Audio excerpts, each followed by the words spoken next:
Hello and welcome to Todd Rolls Dice, where we're heading back to Middle-earth with a look at Legacies of Middle-earth. This is rules for yet more warriors of good and evil. So I think this is how they're trying to position the Legends idea. Instead of Legends, they're going to be Legacies, and this is going to be things that are probably not quite as well known, quite as used, maybe even models that you can't get anymore but you may own. Not entirely sure if they want to position this as, because it's not in the 3 main army books, you can't use them at tournaments. I think the Middle-earth strategy battle game community will use whatever they want at tournaments and just have fun and play narrative games and enjoy themselves, to be honest. I don't really know, but we'll have a look at this. We'll have a run through. There is a couple of characters that I don't own. I wish I did. I hope that this means they may get a special made to order or something. But there's 2 dwarf characters that I love, and we'll touch on those as we get further into this. But let's actually take a look and see what these legacies are. The new edition of Middle-earth strategy battle game is in full swing, and with the release of the Armies of Middle-earth book that took 6 months to get out, but it's finally here. It should be arriving in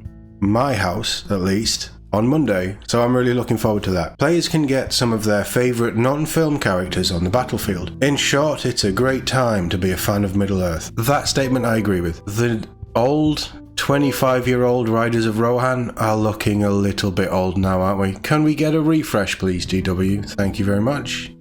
For those of you with existing collections, we've also created 2 legacy documents, which include rules for models and army lists not covered in any of the 3 armies publications. Okay, so they've even made army lists.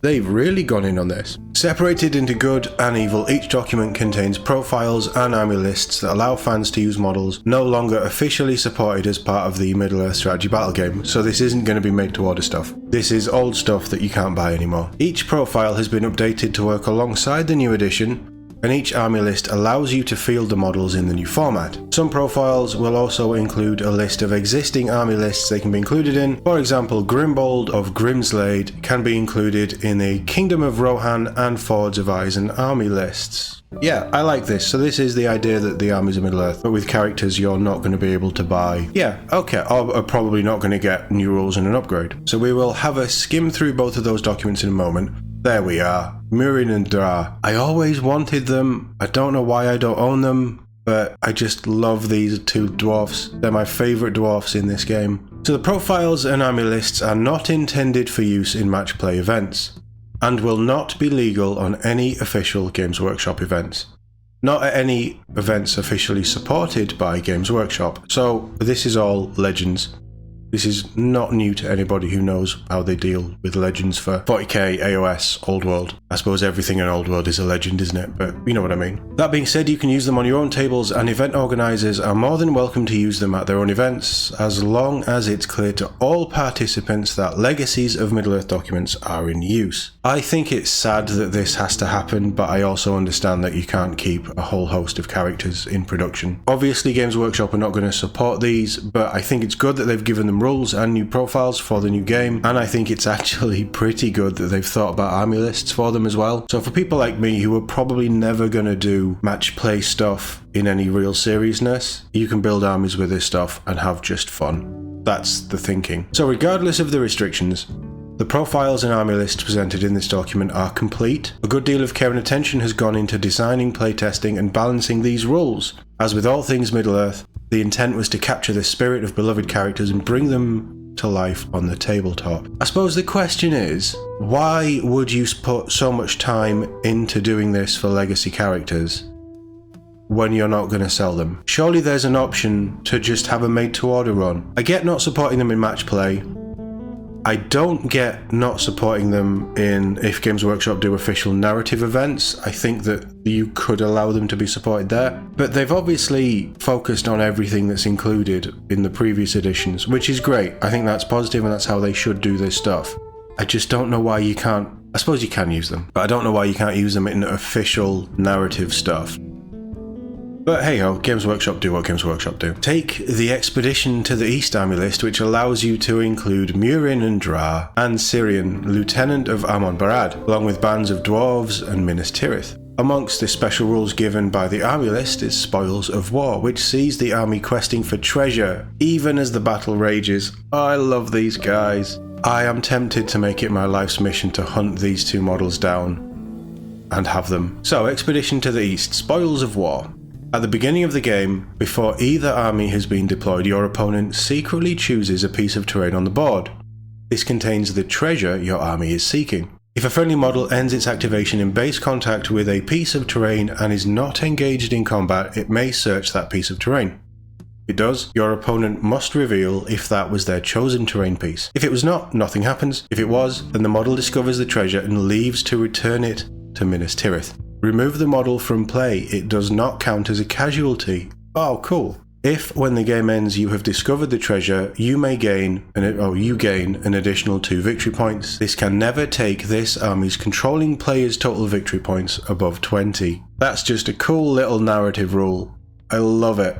Evil players have their own tricks to call upon too. Among them is the Vargas of Khand army list, which offers the Khandish Fury special rule, which when activated gives friendly warriors within 3 inches of a hero +1 fight for a turn, perfect for a well-timed charioteer charge. The Khandish Fury, once per game at the start of any fight phase, you can declare that you are using this ability so long as there is at least one friendly hero model alive and on the battlefield. If you do until the end of the turn, friendly warrior models within 3 inches of a friendly hero model gain a bonus of +1 to their fight value. It's just quite a nice little extra sporadic berserk moment.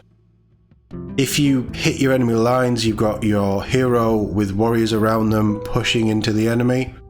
You pop that could be quite nice. It also sounds like they're probably going to be fight 4, so it's a nice extra. While there are complete profiles and lists, there are no plans to release miniatures to use with them. The rules are intended for people who already have these miniatures in their collection.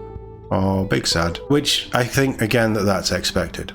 The road goes ever on for the Middle-earth strategy battle game, and there are plenty of exciting things to come. If you have rules questions, you can email Middle-earth strategy battle game at middle-FAQ@gwplc.com. They won't respond directly, but your questions will inform future erratas and FAQs. Not surprised that these models aren't returning. It really does make me sad though, because there are a few models from this range of years past that I would love. The original 3 hunters with Aragorn with the cloak and the bow. There aren't enough models of Aragorn with a bow, but I've always wanted that one, and the Legolas and Gimli models in there were quite nice as well. Obviously Murin and Dra, I would love to have and then build an expedition to the East Army. Sadly, a lot of this stuff is probably going to be either proxy or unusable for people who don't have the official models. You can always proxy, you can find other sculpts, I guess. But this is pretty cool. I like that they've gone into it. I like that they've spent the time to curate this, make army lists, and then tell you where you can use them if you want to fit them in other army lists. So this is Legacies of Middle-earth, Forces of Good. So we're going to look at the profiles and army lists. I'll run through them, we'll have a quick skim, we'll have a look at the evil as well. So we know all the restrictions and things, which is a shame, but profiles included in Legacies of Middle-earth, Forces of Good, Bandabras Tuk, Knight of the White Tower, Angbon Ranger of Illithon, Mablung Ranger of Illithon, Syrian Lieutenant of Amon Barad, Man-at-Arms of Dol Amroth, oh, interesting, Grimbold of Grimslade, Birkenbrand, Captain of Rohan, oh, the King's Huntsman, Errol the Young, Son of Errol, the Rohan Outriders have gone there, Gildor Inglorian, Eristor's gone, oh, Eristor's a stunning model, the Rivendell Stormcaller, Lothlorien Stormcaller, Balin the Dwarf, King of Moria, Flowey Stonehand, King's Champion, Dwarf Shield Bearer, and Murin and Dra. Army lists included Battle of Greenfields, Fields of Celebrant, the Reclamation of Moria, and Expedition to the East. So I'm not gonna go through, I mean it looks like each one has a, okay, no they're not egregiously spacing things out. So we'll have a quick skim. We obviously have hobbits. Does it say where they can be included? No. I'm guessing that's down the bottom. Knight of the White Tower, I remember that model. The Ranger models were always quite nice as well. It's a shame that they've gone, but you could also just use them as Ranger models, or captains with bows, maybe? I don't know. You could proxy them in as something else if you have them. It's a shame that they're going though. Oh, yeah, okay, I do remember that. I think that they've made Dol Amroth just a cavalry force, haven't they, really? Shame that Grimbold's gone. Birkenbrand was a lovely model. Yeah, I always meant to pick him up as well. Don't remember the King's Huntsman, but that's quite a cool model. Harold the Young. Yeah, this is quite a lot of this is... They've even named a horse. Wow, they have gone into this. Quite a lot of these are from other timelines in Middle-earth that they just created models for scenarios and things. The Rohan Outrider was always good. Nice models, but they were bloody expensive. Gildor was part of the, I want to say, Fellowship of the Ring scenarios. Oh, it does say, it says down here army lists that you can take, okay. So if they are included in other army lists, it says on their profile. That's good, that keeps everything fresh. Yeah, it's a shame that all this stuff is sort of gone officially. Eristor is such a cool model. It's one of the coolest elf models. Yeah. It's a shame, because he was up for made to order recently, actually. Oh, it says temporarily out of stock. But you get Círdan in that. That's an interesting choice, because Círdan's still a thing. So are they just reboxing Círdan? I'm so confused. The Rindale Stormcaller, the Lothlorien Stormcaller, it's basically the same model. Balin the Dwarf is a big loss. That's a shame. And Flowey. And then I remember the King's Champion now. Yeah, Herald. And the Shield Breakers.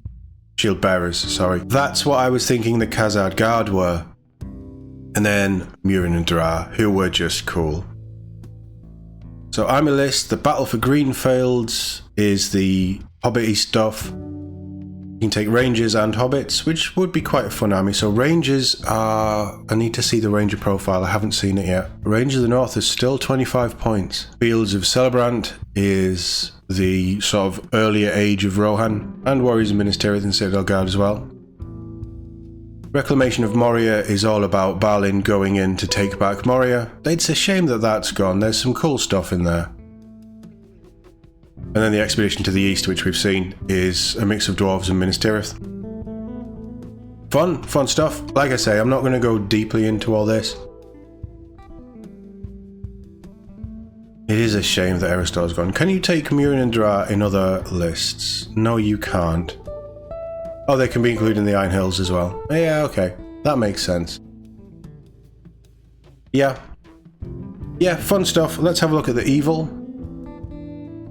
Legacies of Middle-earth, Forces of Evil. Loads of profiles are sitting in here. Wow. So, Camul, the Easterling, the Tainted, the Dwemerlark, the Dark Marshal, the Shadow Lord, the Undying, the Betrayer, the Knight of Umber, Goroth, Captain of the Morannon, Zagdosh, Orc Captain, Captain of the Blackguard, Blackguard Drummer, Blackguard of Barad-dûr, the Morgul Stalker, Kardush, the Firecaller, Orc Tracker, the Great Beast of Gorgoroth, that's gone, interesting, Gorblog, Ashrak, Moria Blackshield Captain and Moria Blackshield Shaman, Moria Blackshield Drum, and Moria Blackshield Warriors. Warg Marauder, Dweller in the Dark has gone as well. Brashku, Borhir, Feral Uruk-hai, Thryden Wolfsbane, Gorulf Ironskin, Frida Tallspear, Dunlending Chieftain, Dunlending Warrior, Dunlending Horseman, Dunlending Huskarl. So they've made hill tribes, but they've got rid of a load of the Dunlending stuff, which is a shame. Castellan of Dol Guldur, the Haraldrim King, the Golden King of Abrakan, the Abrakan Merchant Guard, Watcher of Karna, Marhud King, Marhud Tribesman, Marhud Warrior, Marhud Rider, Half Trolls have gone, Kardish King, Kandish Chieftain, Kandish Warrior, Kandish Horseman, Kandish Charioteer, Corsair Reaver, Razgush, War Leader of the North, Mazgur Orc Shaman, Golfimble Orc Captain, and the Spider Queen. And the army lists that you can use with this, I say gone, they've gone into Legacies, not actually gone from the game. And army lists, Fell Beings of Mirkwood, Assault on Lothlorien was always a nice scenario. Army of Dunland, the Varags of Karn, Baharad, Ravages of the Shire, and the Spider Queen's Brood. So a lot of this is, or not a lot of this, but a chunk of this will be individual character ring wraiths, which is a shame to see this kind of flavour go, but I sort of get it. I'm not entirely sure how many people were taking this stuff to tournaments and things either, but they are some stunning models. Yeah, and again it gives you all of the magical powers information that you'll need. It gives you army lists that they can be used in. I always liked that you had all these different named ringwraith characters. It gave them a bit more extra character. I just thought it was fun. But yeah, all of this is just gone. Such nice models as well. That one's stunning. And then your orcs, your black guard, all of this stuff. The Morgul Stalker, I've never seen that before. He looks terrifying, he's cool. Kardush the Firecaller, that's a cool model. Bear in mind that's probably metal as well. That's very cool. For some reason I remember the Orc Tracker. I don't remember that one. I thought that was a different model. I think I'm thinking of the Dweller. Groblog I remember. Ashrak. Don't remember the Black Shields. No, I don't remember them at all.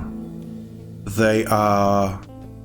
I think they were used in the scenario with Balin going back to retake Moria. That's a cool Warg Marauder. Dweller in the Dark, that's the one I was thinking of. Yeah. And then your Urukai, I think they're nice models, and if you have them, you can absolutely use them as Urukai captains, so don't let that stop you using them. This game, this hobby is all about proxying stuff in my brain, so... I really like Mohur. That's such a cool model. And then you've got the named... Wait, hold on, isn't that a new model? That's a stunning model as well. These guys, if you want to run an army of these guys, but not do Middle-earth, Dark Oath in AOS, again, you can just field these as chieftains or whatever you want if you have the models. They'd be beautiful chieftains, to be honest. They do have the armoured guys do have a slightly different vibe to the current hill tribes, but these would totally fit in with the skins and... yeah, very cool. It is sad to see all this stuff taken out of the core. So I remember that model as well. The core playing experience in the 3 army books, because so many people who have these, and I get that people who have these will find these rules, they'll hunt this stuff down and be able to use them, but you can't use them as much as you would want to use them. I remember that one as well. That's based on the character from the film, isn't it? I remember you with the blowpipe. And the camel riders. Yeah, I remember all this stuff. Chariots, obviously. Yeah, I don't remember the Corsair Reaver. I mean, how easy would it have been just to bring that model back in? I feel like there's a lot of stuff going. Potentially licensing issues, and they can't sell them again because of licensing issues. And then the Broodlings bases. Yeah, of course. Right, my take is that it's down to licensing and what they have access to now that it does feel like Middle-earth Enterprises, is it Enterprises or the Tolkien Estate, whatever their name is, because it's all owned by Embracer Group, I believe, who have, funnily enough, just renamed themselves. But a lot of this, and New Line Cinema have their say on the films, but they only have the rights to the film stuff. Middle-earth licensing is such a complex thing to understand and navigate. All of this is probably, look, we used to make models to honour that social contract that we had with people who bought these. We're going to make rules so they can use those models in their own games, but artificial stuff, because we can't sell them anymore, and that's a big part of it too, what they're allowed to sell or what they're able to sell. They've taken this stuff away. Which is a shame, but it's also the reality of selling products and how design has changed and the types of models that they're making now. And just as a company, Games Workshop is in a very different space than it was 20 years ago. And their focuses are very different. There's been big changes of leadership. And the modern age, you know, 3D printing is a big thing, all of this stuff. And they are very restricted by making rules for models that they sell, and they don't want to make rules for models they don't sell because that's giving away money, which, as sad as that sounds, that's just business. For army lists, we've got the Fell Beings of Mirkwood, so this would be great against, you know, your Thandril's Halls or the Mirkwood stuff, some of the Hobbit stuff. It looks like it'd be a fun list as well, taking some orcs, some... Is it not more end of the Third Age, stirring up Mirkwood to rise against the elves, to keep the elves of Mirkwood busy while everything else is going on in the south? But it's cool running around with spiders, wargs, bats, you know, all of this stuff. Just fun little lists. Assault on Lothlorien. This is hinted at in the Fellowship of the Ring book, wasn't shown in the film, but it's just the orcs following the Fellowship into Lothlorien, which again was just always a cool little scenario. Army of Dunland. I believe this was earlier times, but I might be wrong. There's no mention of Saruman here, which makes me think that it was 100 years ago. probably Errol the Young sort of time. This would be the evil opposite to Errol the Young would have been this, I believe. Khand was Third Age, Farharad was Third Age. It was just expanding out the Dark Lord's influences into the east and the other areas that weren't quite represented but were still a thing in the books and the lore. Ravagers of the Shire was against the Tuk character that we saw when Orcs tried to invade the Shire hundreds of years ago, and the Rangers came to their aid, and it was meant to show that side of the relationship, which were just fun little narrative scenarios, and they didn't make these models for those reasons. They probably had scenario books and all that kind of stuff that they probably can't do much with now. It is sad to see it go from official tournament play and match play and official events, but as they say in the article, and this is the positive with this stuff, please don't be too negative on GW. I know they earn a lot of it, but I do appreciate the fact that they have gone in and said, right, we can't support these models, we're not going to sell these models. But, I mean, someone or a few people have sat down, they've come up with all these rules for all these models that they're not going to make any money on again, and they've thought out rules, they've tried to make it themey, they've tried to make it link in with the existing stuff that they are doing, and they've put in the time, and as they said, they've tried to play test and balance this stuff against it as well. So you can absolutely use this any way you want as long as it's not an official GW event. Effectively, for me, despite the language I was using earlier, this is all still in the game. And if you have these models, or you can get hold of these models if you want them, or whatever, ... I think that this is a really nice free, let's not forget, it's a free download, but an extra edition. I gave them a lot of shit about the match play guide being a product that they're selling when it should be a free download. They've made these as free downloads, so I'm not going to kick them. But I suppose the really interesting thing, and this does feed into a video that I'm sort of thinking about behind the scenes. I'm kind of waiting to see what happens with the Armies book. Obviously the big three books have been released. We now have as much, and the Legacies, let's include the Legacies as well. We have as much of a complete range rules refresh for the new edition as we're going to get for this point. So now all eyes are on the future, and we need to know what the future is. At the moment they're doing the Hobbit narrative scenarios. The second set of scenarios for the second film has just dropped, but this is exciting. Knowing timelines and things with Games Workshop, this could be 6 months down the line, who knows? But the fact that they do state in this article, the road goes ever on for the Middle-earth strategy battle game, and there's plenty of exciting things to come. For me, you know how much I want a refresh of King LSR. LSR needs a new plastic model, beautiful posing, really go for it and make him the figurehead of a Gondorian Blackgate army. I would love that, and I would run it in a heartbeat. But also, Riders of Rohan need a refresh. There's other troop models that need refreshes. I think the actual Moria Goblins are pretty cool, considering how old they are. They really look great. Some of the other orcs and things probably need a bit of love. I would like some... Mind you, the Uruk-hai Scouts, and a lot of it still looks pretty good. Riders of Rohan need a refresh. Minas Tirith maybe need a refresh. I think it's probably mostly hero models and character models that need looking at, isn't it? I would love a collection of the 9 Ringwraiths. But then the Ringwraith models were really good. I don't know, I think we need refreshes for a lot of this stuff. Certainly a new Fellowship of the Ring box. Certainly a new Thorin's Company, because I've already said I don't like those models. And I think that there are some really nice things that you can do that need refreshed models. We also need new models for still quite a large number of characters that are featured in the War of the Ring. Not the movie, but the actual army book and the rules in the Armies of the Lord of the Rings it's in, isn't it? That don't have models.